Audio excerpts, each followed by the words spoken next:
Salut à toi et bienvenue sur ma chaîne YouTube Les Rendez-vous Africains. Sur cette chaîne, nous parlons du narratif africain, nous parlons des mœurs, des us, des coutumes, des traditions africaines, de l'information africaine, de la politique africaine, de la géopolitique africaine. Aujourd'hui, nous allons vous parler de l'Afrique du Sud.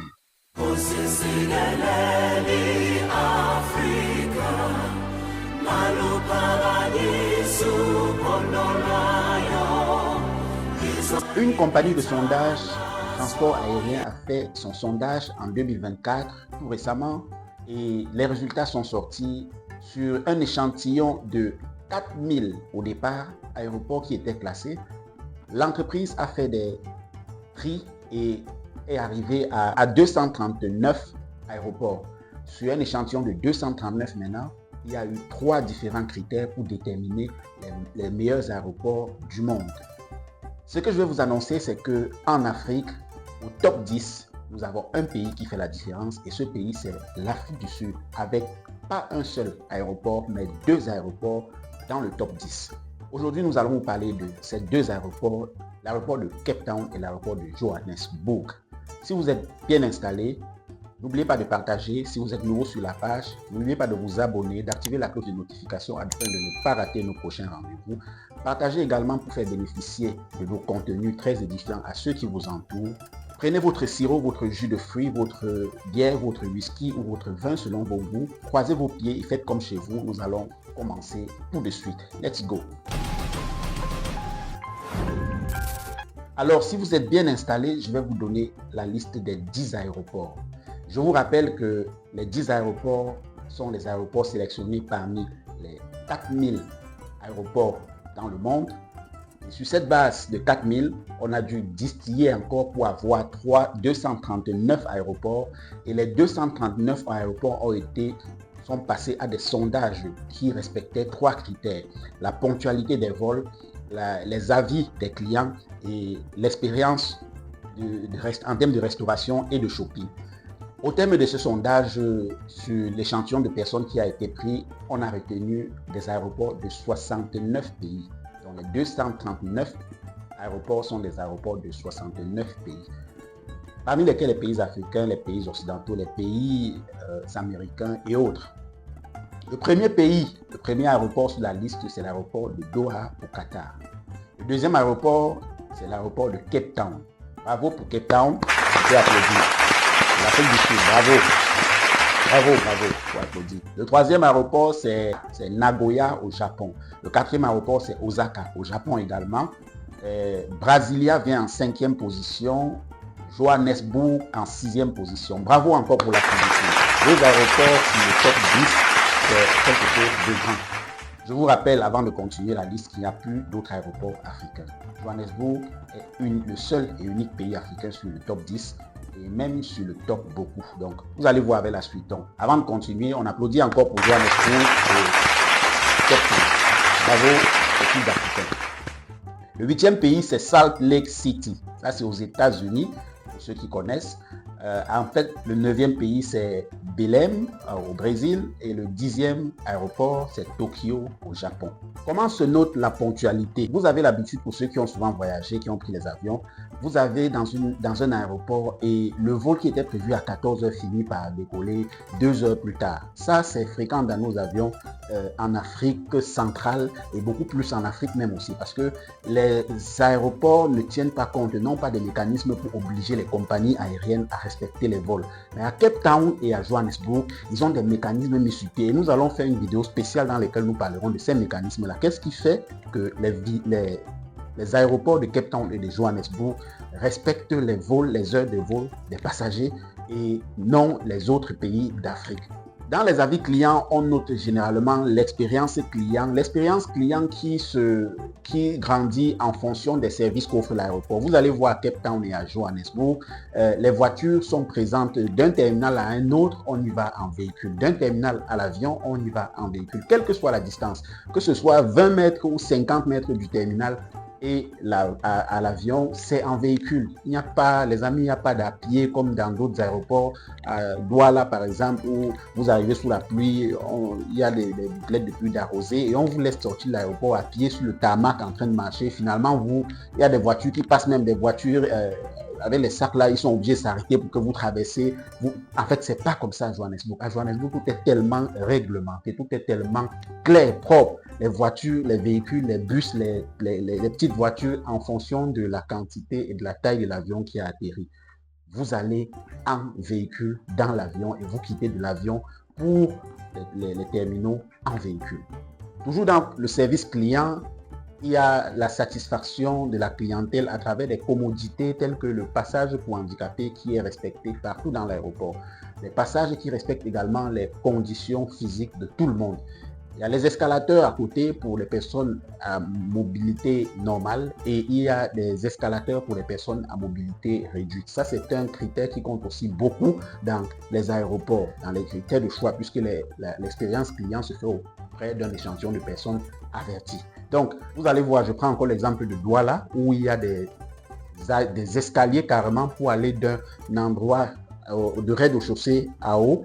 On prend l'escalier carrément, on doit monter 1, 2, 1, 2, 1, 2, même pas d'escalateur, même pas d'escalier roulant. Donc vous voyez, c'est compliqué et je ne vous laisse pas imaginer la souffrance que peuvent endurer les handicapés à ce niveau dans les aéroports comme l'aéroport de Douala.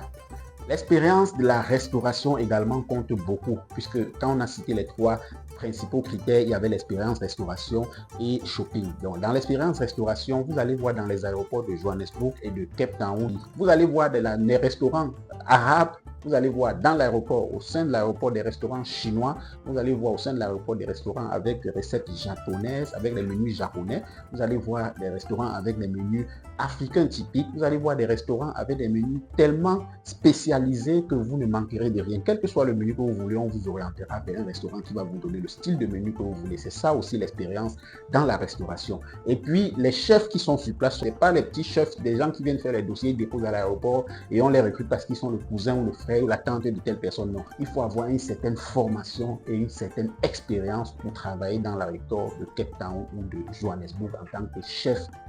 Pour ce qui est de l'expérience shopping, vous arrivez à l'aéroport de Cape Town, vous pouvez vous décider de vous échanger. Je ne veux pas continuer le vol en boubou, je vais continuer le vol en survêtement Adidas et vous allez dans une boutique, dans un supermarché au sein de l'aéroport ou alors dans un mall dans l'aéroport, vous essayez de trouver votre habit qui vous arrange et vous allez trouver toutes les commodités possibles. Donc si vous voulez un survêtement, si vous voulez même la marque Adidas, vous trouvez au sein de l'aéroport. C'est-à-dire, vous avez un vaste choix de shopping, d'endroits où vous pouvez faire le shopping. Contrairement à nos aéroports, je prendrai encore les aéroports de l'Afrique centrale, particulièrement au Tchad, au Gabon, en Centrafrique. Et au Cameroun, par exemple, vous allez voir si vous arrivez dans les aéroports, tout ce que vous pouvez acheter, c'est la boisson, le whisky, les biscuits, les petits trucs à grignoter, et c'est tout. Il n'y a pas grande chose, il n'y a pas une grande variété. Donc, c'est ça aussi qu'on appelle les commodités shopping. Et ça fait partie de l'expérience client dans la notation.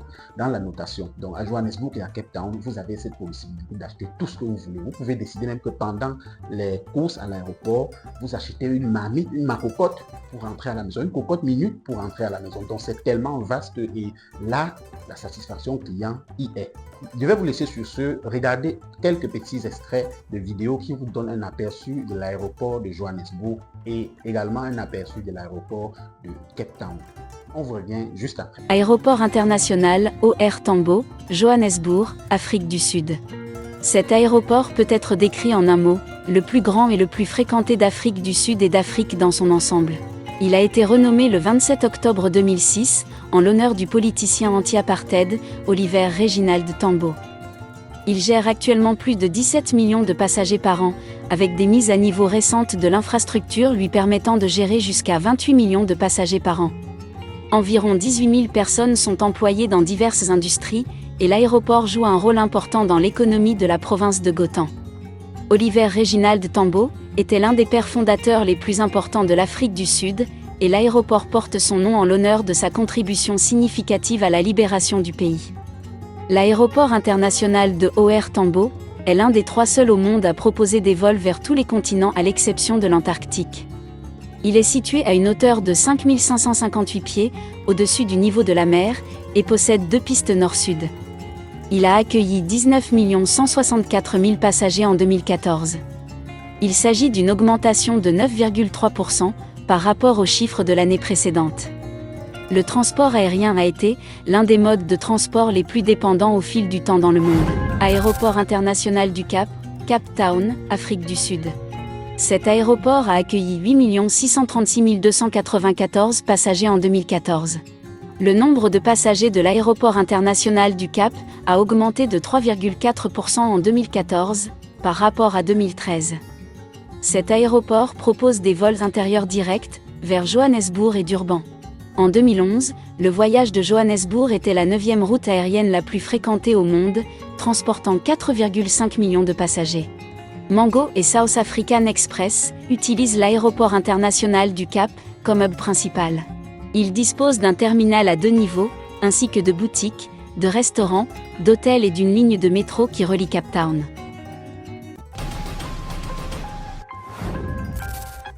Vous remarquez que dans cette vidéo, on n'a pas cité dans tout ce classement les autres pays d'Afrique tels que le Sénégal, tels que le Cameroun, tels que la Côte d'Ivoire, le Gabon. Et vous allez même voir que l'Éthiopie, dont beaucoup de personnes pouvaient parler qui devait être sur la liste, ce n'est pas sur la liste parce qu'on a souvent tendance à croire que Ethiopia Airlines est un très grand aéroport et nous respectons beaucoup cela. Nous avons physiquement, quand on va, puisque c'est un aéroport de transit, on se dit que c'est un très grand aéroport, on a tendance à beaucoup apprécier. Alors on est surpris de voir que dans ce style de classement, Addis Abeba n'est pas compris dedans. Ni Nairobi au Kenya, ces aéroports ne sont pas compris à l'intérieur. Même dans le top de 300, comme on vous a dit, il n'y a pas ces pays-là. Alors que l'Afrique du Sud a 2 aéroports dans le top 10. Donc vous voyez, mes amis, à quel point c'est important de rattraper le gap qu'il y a entre certains pays africains et les pays d'Afrique centrale, les pays d'Afrique de l'Ouest et les pays d'Afrique de l'Est. Généralement, ces pays n'ont pas eu une histoire différente de nous. Tous, on a été colonisés. Il y a eu le colon qui est arrivé, qui a pris de force les populations, qui a fait son moment et qui est reparti. Juste après, même l'Afrique du Sud a été victime de l'apartheid, dont vous connaissez très bien. Et dès là, on connaît le président Nelson Mandela qui est ressorti après l'apartheid et qui a pris le pouvoir, qui a travaillé sérieusement à remettre le pays dans un certain standard international. Et depuis ce temps, toutes les successions de présidents qui passent sont vraiment des travailleurs, des bosseurs. Il y a un certain standard et un certain standing de vie dont on essaye d'amener les populations sud-africaines à vivre. Vous allez regarder, même le BRICS, quand on fait le nouvel ordre mondial, on classe l'Afrique du Sud à l'intérieur. Les pays qui sont concernés dans le BRICS, vous les connaissez avec l'Afrique du Sud, qui est dedans, le seul pays africain d'ailleurs.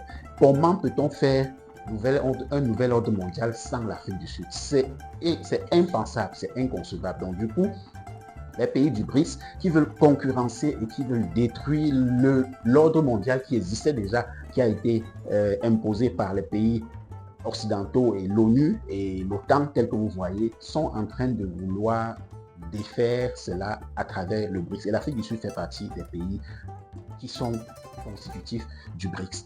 Ça vous montre également la puissance et l'impact de l'Afrique du Sud, la force qu'a l'Afrique du Sud aujourd'hui en Afrique et dans le monde entier.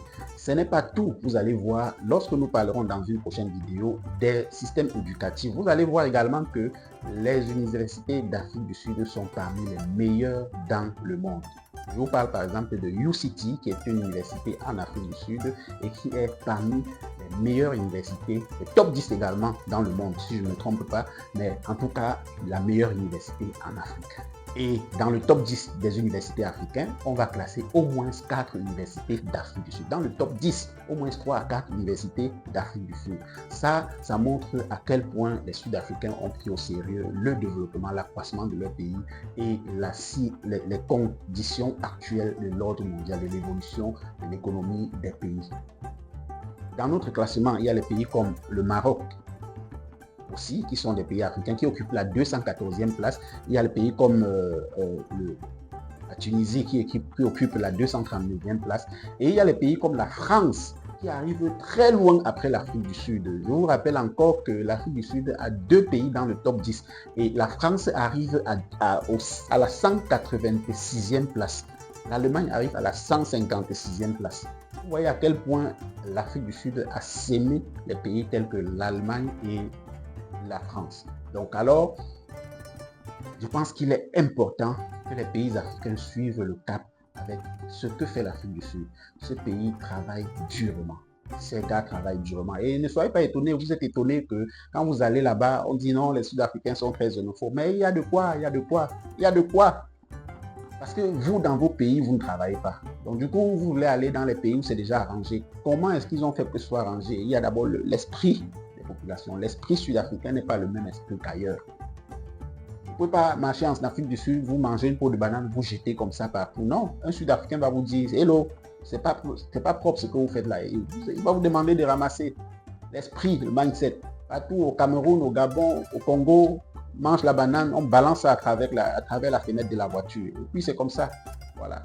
Alors, dites-nous ce que vous en pensez en commentaire. Qu'est-ce que vous pensez que les autres pays peuvent faire pour essayer de retrouver le cap, de retrouver le niveau de l'Afrique du Sud dans les 5 à 10 prochaines années? Est-ce que c'est d'ailleurs possible avec les mentalités actuelles? Si vous avez des commentaires dans ce sens, laissez-les nous afin que nous puissions également rebondir dessus et discuter pour trouver les moyens pour accompagner les pays africains à retrouver le niveau de l'Afrique du Sud en termes d'aéronautique et en termes d'exploitation de nos aéroports. Mesdames et messieurs, nous serons très fiers de vous lire en commentaire. Que Dieu vous bénisse.